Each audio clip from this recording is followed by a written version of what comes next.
Mesdames, Messieurs, bonsoir et bienvenue dans cette édition dont voici les titres. Le président de la République, Macky Sall, veut un contrôle plus rigoureux des abattoirs. Il a demandé au gouvernement de procéder à l'audit technique de la Société de gestion des abattoirs du Sénégal, SOGAS, une décision saluée par certains. L'actualité sur la vente de viande d'âne et des produits périmés était hier au cœur du Conseil des ministres. Haro sur le trafic illicite de bois de veine à la frontière avec la Gambie, le Sénégal a perdu plus d'1 million d'arbres depuis 2010, révélation faite ce matin par l'écologiste Ali Haïdar. Et puis le ministre de la Pêche et de l'économie maritime annonce le démarrage effectif des travaux de modernisation des quais de pêche au Margué. Il a fait savoir ce jeudi à l'occasion de la cérémonie de lancement de la semaine de l'hygiène et de salubrité des quais de pêche artisanale. Voilà pour les titres. Tout de suite le développement.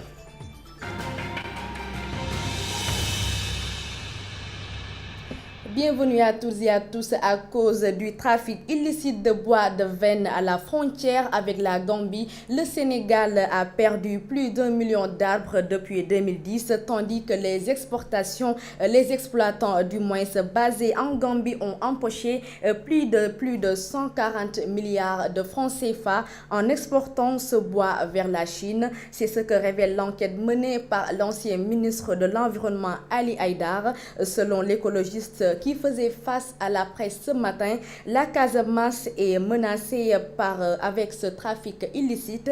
Femme John et Sanoussi Sané, reportage. Saré Badjo, situé à la frontière sénégalo-gambienne, le drone survole le village. L'endroit est désertique, une situation qualifiée de désastre écologique par Ali Haïdar. Nous voyons au quotidien sur le terrain des centaines de charrettes, des centaines de voitures qui traversent, des camions qui traversent comme ça avec soi-disant des autorisations bidons qui pillent la forêt. Parce qu'aucune autorisation ne peut permettre de tuer un arbre de veine qui est vivant. Même quand on donne une autorisation, c'est sur un pied de veine mort sur pied. Face à la presse, l'écologiste a tiré la sonnette d'alarme. Le Sénégal a perdu plus d'1 million d'arbres depuis 2010. Pendant ce temps, les exploitants basés en Gambie ont empoché 140 milliards de francs CFA. Le bois est exporté vers la Chine. Au quotidien, le trafic est là. Et aujourd'hui, hélas, nous n'avons plus le temps. Vous avez vu sur la carte que nous avons atteint 10 000 hectares coupés, mesurés par les universités et les satellites. Il nous reste encore 30 000 hectares et quand nous allons atteindre ces nouveaux 10 000 hectares, hélas, nous atteindrons un seuil de non-retour. Un seuil de non-retour en matière écologique, cela veut dire que quoi que nous fassions, il sera trop tard. Dans ce trafic du bois, l'ancien ministre de l'Environnement tire aussi bien sur les autorités sénégalaises que celles gambiennes. Il dénonce leur absence dans les zones les plus touchées, Medina Yoro Fula, par exemple. Les autorités gambiennes, par le fait qu'ils délivrent un quitus qui dit que ce bois est gambien, donc il est exporté soi-disant légalement, alors que ce bois est sénégalais. Il vient du sang de notre forêt, il pille notre forêt. Cette rencontre est une occasion saisie par Ali Haïdar pour préconiser des solutions. L'ancien ministre de l'Environnement a par ailleurs salué les efforts du gouvernement pour arrêter le pillage du bois. Personnellement, je le dis haut et fort, saluer cette nouvelle constitution qui, dans son article 25.1, 25.2 et 25.3, dit bien que la protection et la surveillance, la gestion des ressources naturelles incombe au pouvoir public et aux citoyens. De manière claire, cela m'incombe à moi aussi. Je le dis et je vous prends à témoin. On se revoit ici dans 3 mois. 3 pick-up, une autorisation m'autorisant à mettre un terme à cela. Si ce trafic du bois persiste, d'ici 2 ans, la forêt de la Casamance deviendra un désert, ce qui compromettra l'avenir des générations futures. Femme John, nous restons toujours avec Ali Haïdar pour qui ce trafic de bois doit impérativement cesser. Par ailleurs, il a rappelé les prévisions de l'Organisation des Nations Unies qui affirme qu'en 2050, 60 millions de la population africaine deviendront des réfugiés climatiques. Ces propos sont recueillis par Sanoussi Sané. On ne quitte pas un endroit où il fait bon vivre. Quand un pêcheur a de la ressource, du poisson, quand un agriculteur trouve des terres fertiles, quand un éleveur a de quoi nourrir son bétail, on ne quitte pas un endroit où il fait bon vivre. C'est soit pour la sécurité, soit pour l'accès à la ressource qu'on quitte un endroit. Et aujourd'hui, malheureusement, cet accès à la ressource est menacé dans nos pays parce que nous sommes en train d'installer le désert. Est-ce que vous savez qu'en 1950, les permis pour exploiter le charbon de bois étaient délivrés dans la forêt de Sébikotane, à 50 km de Dakar? En 1950, il y a près de 100 ans. Aujourd'hui, nous sommes dans les confins de nos frontières avec la Guinée-Bissau, avec la Guinée-Conakry. On a tout rasé. Le désert est en train d'avancer sur beaucoup de régions. Alors, donc, le réfugié climatique, bien sûr, et l'ONU le dit, qu'en 2050, si on ne change pas les tendances, c'est 60 millions de personnes qui vont quitter l'Afrique parce qu'ils n'ont plus accès à la ressource. Donc la gestion intelligente, durable de cette ressource est une priorité de nos gouvernements, doit être une urgence et une priorité de nos gouvernements. Et nous allons continuer à dénoncer cela tant que ça ne le sera pas. Et puis en bref, le Sénégal a exporté environ 16 770 tonnes de mangue en 2015 vers l'Europe et des pays de la sous-région principalement. C'est ce qu'a indiqué le secrétaire général de l'Agence sénégalaise de promotion des exportations ACEPEX Jean-Marie Diouf ce jeudi à Dakar au cours d'un atelier d'information et de mise à niveau des journalistes sur les fondamentaux de l'exportation de la mangue. Il a affirmé qu'avec une production globale estimée à 125 000 tonnes, la filière mangue est la plus dynamique à l'exportation. Et du 31 mai au 3 juin, le Sénégal organise la semaine régionale de la mangue dans le cadre de l'initiative Trade Africa avec l'appui de l'USAID, l'Agence des États-Unis pour le développement international. Je vous le disais en titre, la commune de Hann-Bel-Air a habilité ce jeudi la cérémonie de lancement de la semaine de l'hygiène et de salubrité du moins des quais de pêche artisanale. Une occasion pour le ministre Oumar Gueye d'annoncer le démarrage effectif des travaux de modernisation des quais de pêche. La cérémonie s'est déroulée en présence des autorités et représentants des collectivités lébou de ce pays. Aminata Thiam et Mbaye Ndir y ont pris part. Le lancement de la semaine de l'hygiène et de salubrité des quais de pêche artisanale a été une occasion pour le gouvernement de satisfaire les requêtes des acteurs du secteur marin. Nous avons choisi le quai d'Anne pour plusieurs raisons. C'est un quai symbolique. Anne, de tout le temps, est un quai qui a une activité extrêmement importante en termes de réception de produits halieutiques, mais également d'exportation de produits halieutiques. Les travaux de modernisation des quais de pêche artisanale ont déjà démarré. Des centres frigorifiques seront bientôt installés sur la totalité des points de pêche du pays. L'objectif, créer un label d'exportation vers l'extérieur. Nous allons réhabiliter le quai pour une valeur de 100 millions déjà disponible, mais également un souci au niveau de Hann, le complexe frigorifique. Au Sénégal, la pêche représente le premier poste d'exportation économique. Dans les villages côtiers comme Hann, Yoff, Ngor, Ouakam, Bargny entre autres, elle constitue la principale source de revenus des populations. Pour elle, l'initiative du gouvernement est à saluer. C'est une doléance qui dure un peu plus de 2 ans. Si on reçoit ça, vraiment ça nous va droit au cœur. C'est quelque chose que nous saluons. C'est un projet extrêmement important, comme vous le saviez. Nous installés déjà depuis 2009, nous avions tout tenté, nous avions même pris l'initiative, en tout cas, d'identifier un site qui appartient à un privé. Et avec ce privé, dans nos discussions, il avait accepté déjà de céder une partie, en tout cas pour les populations, afin qu'on y installe le complexe frigorifique. À la modernisation des quais de pêche du pays s'ajoutera une subvention à hauteur d'1 million pour chaque pêcheur pour l'achat des moteurs. Aussi, un budget de 5 millions a été dégagé par l'État du Sénégal pour le port de gilets en mer. Et le Sénégal est bien outillé pour lutter contre la pêche illégale. Selon le ministre de la Pêche, les licences ont été bloquées pour la sauvegarde de nos ressources halieutiques. Oumar Gueye soutient que les fraudeurs seront sanctionnés lourdement. Nous l'écoutons toujours au micro de Aminata Thiam et Mbaye Ndir. Comme dans tous les pays au monde, il y a des bateaux qu'on peut appeler des bateaux pirates qui exercent la pêche INN. La pêche INN, c'est la pêche non déclarée, non réglementée. Et là, nous sommes outillés pour lutter contre cette pêche illégale. Par notre code de la pêche, avec un durcissement très important sur les sanctions.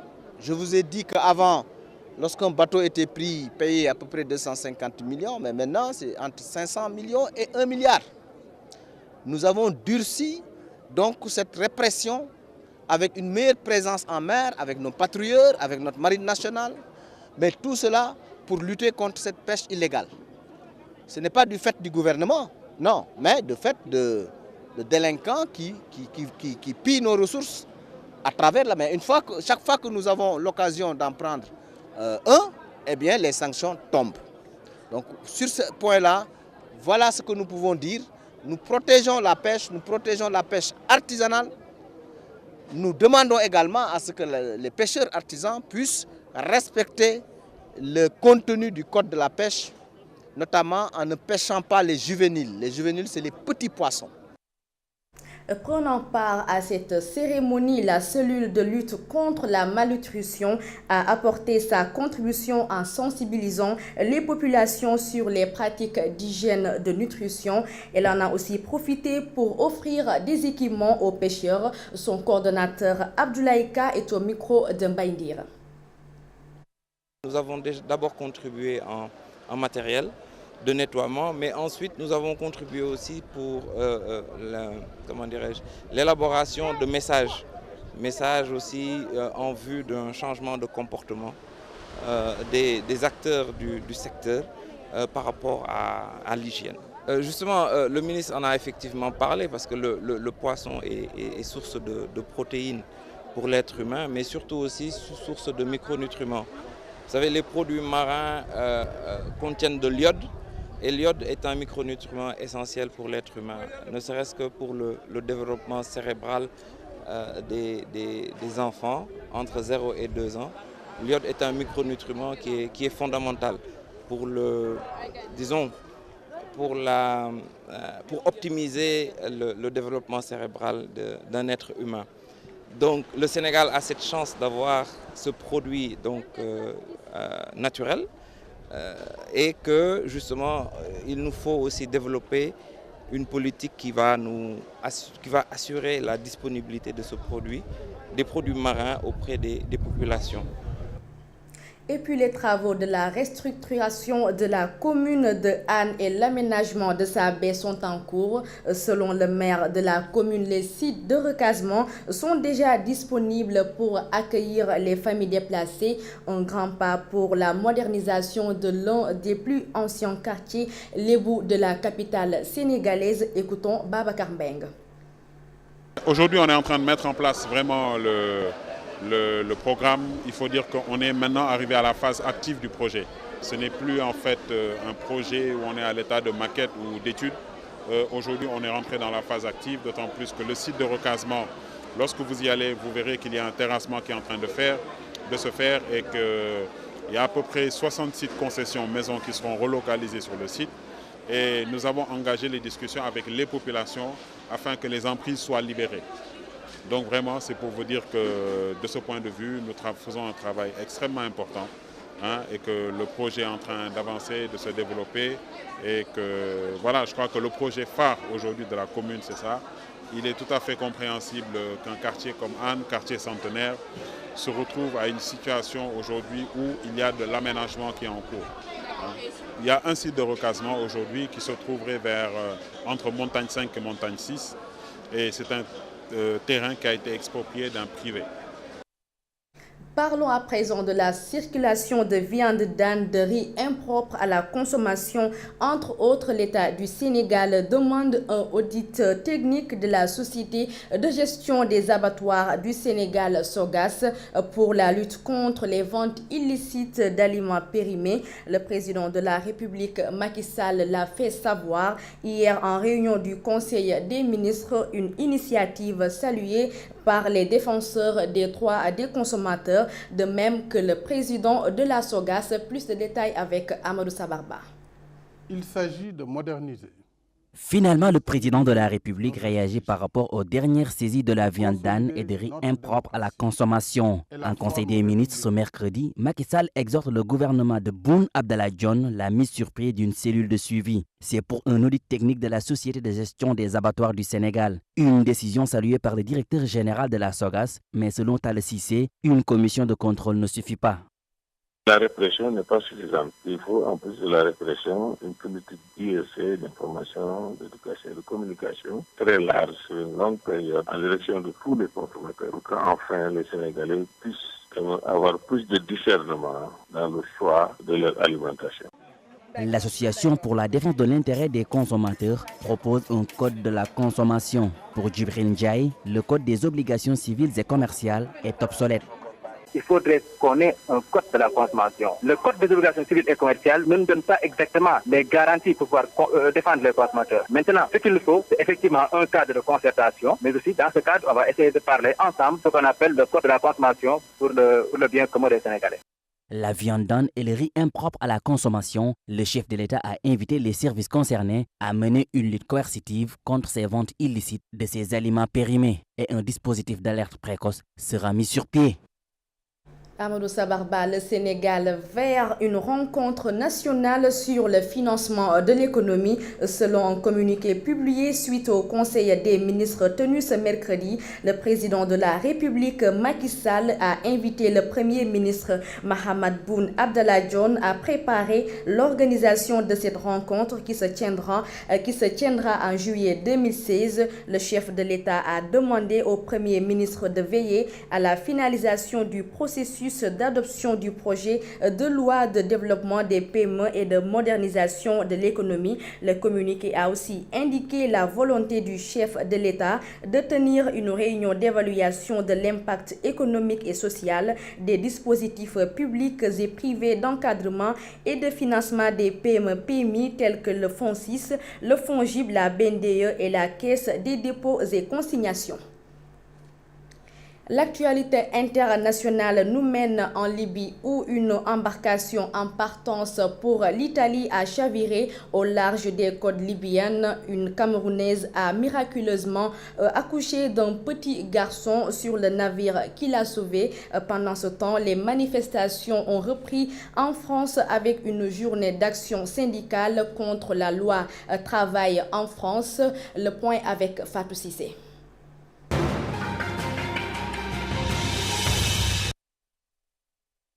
Près de 90 migrants ont été secourus en Méditerranée après un nouveau naufrage. Il y aurait entre 20 et 30 morts selon les estimations de la force navale de l'Union européenne. L'embarcation a chaviré au large des côtes libyennes. Une Camerounaise de 21 ans secourue mardi au large de la Libye a donné naissance à un petit garçon mercredi à bord du navire humanitaire Aquarius en route pour l'Italie. Affrété par les ONG SOS Méditerranée et Médecins sans frontières, l'Aquarius a recueilli mardi quelques 386 migrants de 3 embarcations de fortune parties de Libye. À Paris, plusieurs dizaines de milliers de personnes sont descendues dans la rue pour exiger le retrait de la loi du travail en France, qui doit encore passer devant le Sénat. Une dizaine de centrales nucléaires a connu des baisses de production. La manifestation a connu de nouveaux débordements à Paris. Des magasins ont été attaqués, un commissariat caillassé. Les forces de l'ordre ont dû repousser de nombreux assauts de casseurs déterminés. 6 personnes ont été interpellées. Les dirigeants du G7 se réunissent à partir de ce jeudi 26 mai pour un sommet à Ise-Shima, région côtière dans le centre du Japon. Les chefs d'État ou de gouvernement des États-Unis, de la France, de la Grande-Bretagne, d'Italie, de l'Allemagne, du Canada et du Japon vont se pencher durant 48 heures sur les moyens de dynamiser la croissance économique mondiale et de lutter contre le terrorisme. Mesdames, Messieurs, c'était tout pour cette édition. Merci de l'avoir suivi. Merci aussi à toute l'équipe technique. Bonsoir à tous.